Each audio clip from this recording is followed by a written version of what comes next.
Alhamdulillah, saat ini kita semua masih diberikan kesempatan oleh Allah sehingga dapat meneruskan kajian kita, yaitu tentang 4 mutiara. Arba'atun jawahirun fi jismi bani Adam yuziluha arba'atu asya. Ada 4 macam mutiara yang ada pada diri manusia, namun 4 perkara tersebut dapat hilang dengan 4 perkara yang lain. Amal jawahiru, adapun 4 mutiara tersebut: al-aqlu, yang pertama adalah akal; wad-dinu, yang kedua adalah agama; wal haya'u, dan yang ketiga adalah rasa malu; wal amalus sholeh, dan yang keempat adalah amal soleh.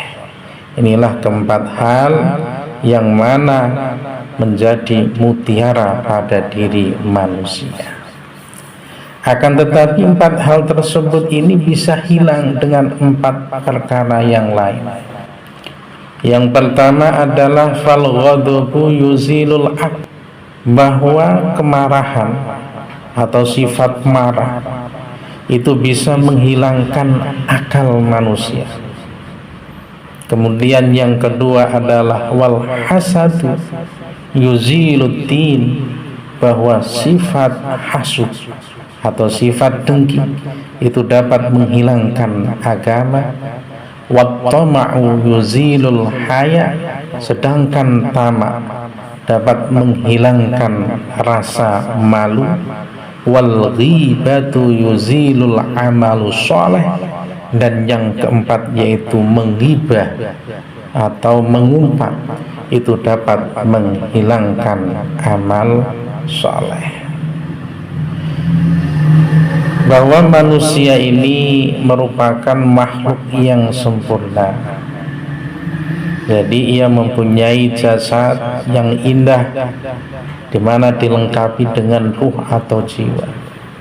Sehingga dengan itu manusia ini dikaruniai oleh Allah sebuah keutamaan yang bisa membedakan kualitas dirinya dengan makhluk-makhluk yang lain. Jadi berdasarkan hadis tersebut, bahwa Allah Subhanahu wa ta'ala ini membekali manusia dengan 4 mutiara yang harus dan perlu dijaga, karena tantangannya ini tidaklah ringan. Yang pertama yaitu akal, bahwa manusia ini diberi akal oleh Allah. Di dalam Islam, akal ini mempunyai kedudukan yang tinggi. Bahkan di dalam Al-Quran ini kita jumpai ayat-ayat yang memerintahkan kita untuk selalu berpikir, yaitu berkaitan dengan akal kita. Di antaranya dalam Al-Quran disebutkan, ata'murunan nasa bil birri wa tansawna anfusakum wa antum tatlunal kitab afala ta'qilun. Mengapa kamu suruh orang lain mengerjakan kebaikan sedangkan kamu melupakan diri, yaitu kewajibanmu sendiri, padahal kamu membaca Alkitab, yaitu Taurat. Afala ta'qilun. Nah, ini disebutkan afala ta'qilun, maka tidaklah kamu berpikir. Ini diantaranya. Namun akal ini akan bisa rusak dengan suatu hal yang lain, yaitu sifat marah. Sebab apa? Karena sifat marah ini dapat menghilangkan akal sehat manusia. Secara gampang kita contohkan, ada suatu perceraian, keretakan persahabatan dan lainnya, bahkan pembunuhan bisa terjadi karena ada suatu bara api yang marah, yaitu bara api amarah. Maka Rasulullah Shallallahu Alaihi Wasallam mengingatkan, ketika Rasulullah SAW ini didatangi oleh seorang laki-laki, kemudian laki-laki tersebut mengatakan, "Ausi, wahai Rasulullah SAW, berilah wasiat kepada." Apa jawab Rasul? Qala la taghdab. Rasul menjawab, wasiatnya cuma satu, la taghdab, jangan kamu marah. Faraddada miraran, sampai Rasul ini mengulang, la taghdab, janganlah engkau marah. Karena dengan adanya kita bisa menahan marah, maka balasannya nanti adalah surganya Allah Subhanahu wa ta'ala. La taghdab walakal jannah, janganlah kau marah, niscaya kamu akan masuk surga. Dalam Al-Quran juga diterangkan, alladzina yunfikuna fis sarra'i wal dharra'i wal kadhimina al ghaidha wal 'afina 'anil nas wallahu yuhibbul muhsinin, yaitu orang-orang yang menafkahkan hartanya baik di waktu lapang maupun sempit, dan orang-orang yang menahan amarahnya dan memaafkan kesalahan orang. Allah menyukai orang-orang yang berbuat baik. Kemudian kedua, mutiara kedua yang ada pada di manusia adalah ad-din, yaitu agama.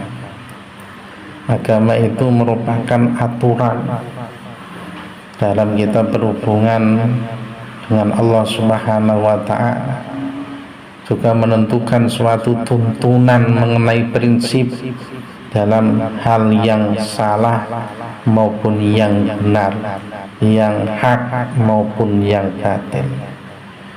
Maka Rasul mengatakan, may yuridillahu bi khairan yufaqihu fiddin, barang siapa yang diinginkan kebaikan oleh Allah, maka ia akan dipahamkannya tentang agama.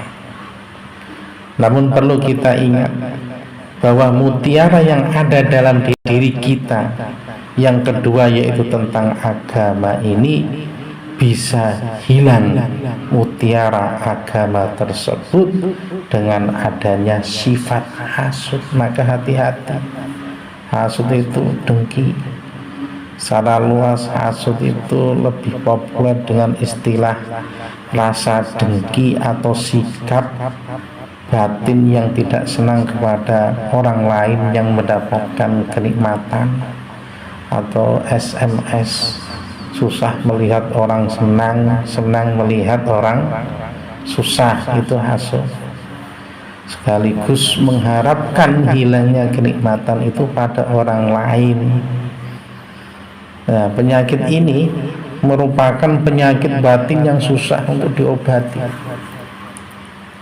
Bahkan hasud ini merupakan penyakit tertua, yaitu seumur dengan sejak adanya manusia pertama, yaitu Nabi Adam alaihi salam, yaitu antara Qabil putra Adam hasud, dengki terhadap saudaranya yang bernama Habil.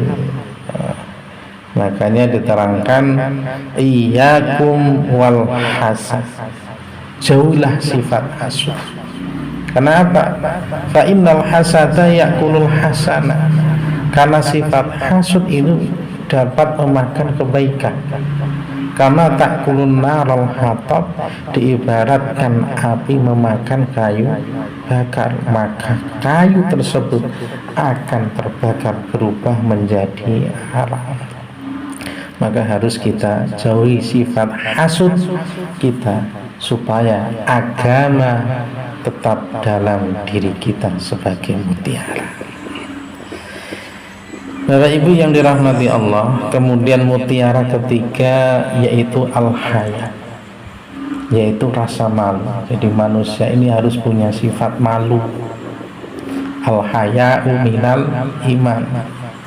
Dan Rasul beri nasihat kepada para sahabat, al-haya'u minal iman, sifat rasa malu itu sebagian daripada iman. Kalau orang ini udah nggak punya malu, nah, maka agama